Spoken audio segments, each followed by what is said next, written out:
So how do you feel about people, and I would include myself in this group, who are prioritizing a higher draft pick and effectively rooting for the team to lose each week? Like, how does that make you feel as a player? Do you understand that rationale, or is that something that you lash out against? Like, how do you feel about that mood and attitude? Yeah, I personally try to put myself in positions to be able to understand everyone's mode of thinking. I mean, look, I understand that rationale. I understand fans having an opinion or hopes and expectations of what we do. People like yourselves having opinions and thoughts on what we should do. I get that. And I don't have a problem with it. I'm not offended by it at all. I think as a player, though, excuse me, especially a player in my situation, you realize opportunities in this league are never guaranteed. And, as easy as it is for the fans or pundits to look ahead to the future, as a player, your future is never guaranteed, especially for someone in my position. So I think as players, it's up to us to embrace the opportunities that we are given and treat them like they're our last. So the idea of losing games or tanking will never appeal to players, I hope, as long as we're in it. So, I can see all sides of it. I understand it, but certainly, I want to win the next 6 games. That's how I'm wired, and that's what I hope we do. There was a lot of speculation, Matthew, among us and others in the media and fans about who was going to start the game on Sunday against the Giants. And I'm wondering, for you as a captain, what the communication was like from coaching about the expectation of what the quarterback situation was going to be in Sunday's game. Yeah, there was no communication about it. I mean, I think for many of us, it really doesn't impact what we do. I'm not sure if it was communicated in the offensive meeting rooms or what have you, so I can't speak to that. But in terms of Bill getting up there and saying to the team, hey, this guy's going to go or that guy's going to go, that didn't happen at all. And I don't think that it was something that was necessary. I think for most of us, our job happens independent of who's playing that position. And certainly I fall into that category, and I was just focused on trying to do my job. But he has done that in the past, right? He's gotten up in front of the team and said, we're going with quarterback X this week. Well, for 12 years of my career, we had Tom Brady. So, but Cam Newton's year, and there have been times where he's come out and said it. He has. Well, just to the media, at least. Yeah, to the. I don't ever remember internally having those discussions about who was going to play the position.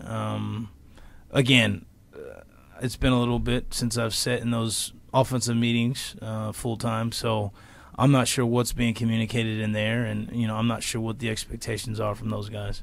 Matthew, are you surprised to learn that clotheslining a kick returner is now legal in the NFL? That was the three of us never agree on anything, and we all looked at each other and were like, "There should have been something there, right?" I mean, an injection maybe, but that was. It seemed like a lot of guys were upset about that in the locker room afterwards. How'd you sort of feel being right up close there? I'll say this. I've competed against Cam Brown for a few years in this league. I don't think he's a dirty player. I don't think his intentions were to carry out a dirty play, but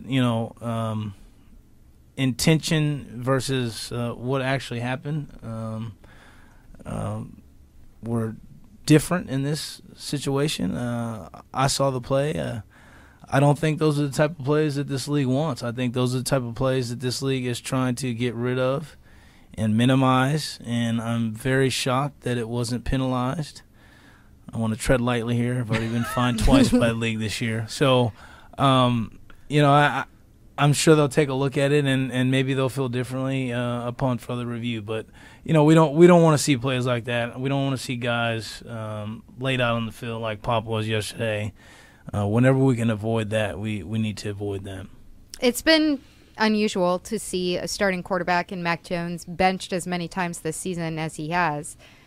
How do you, as somebody, an experienced leader in the locker room, support him in such an unusual and honestly painful to watch situation when he's getting sat as much as he is? Yeah, I think for me personally, it's just remaining normal, keeping our relationship normal, not letting it impact how we interact, and being as positive as I can with him. Obviously, in those situations, there's a lot of negativity, there's adversity, and he certainly doesn't need that from his teammates, nor does any other player on this team. So I think for us it's just about being positive, keeping him uplifted. And look, it's obviously been challenging for him. It's been challenging for the whole football team. This season has been one of challenge and struggle. So I think we need to continue to be there for one another. You referenced earlier you've been fined a couple of times this year. Did you just win on appeal? I won my first appeal. I was going to say, does that? How rare is that?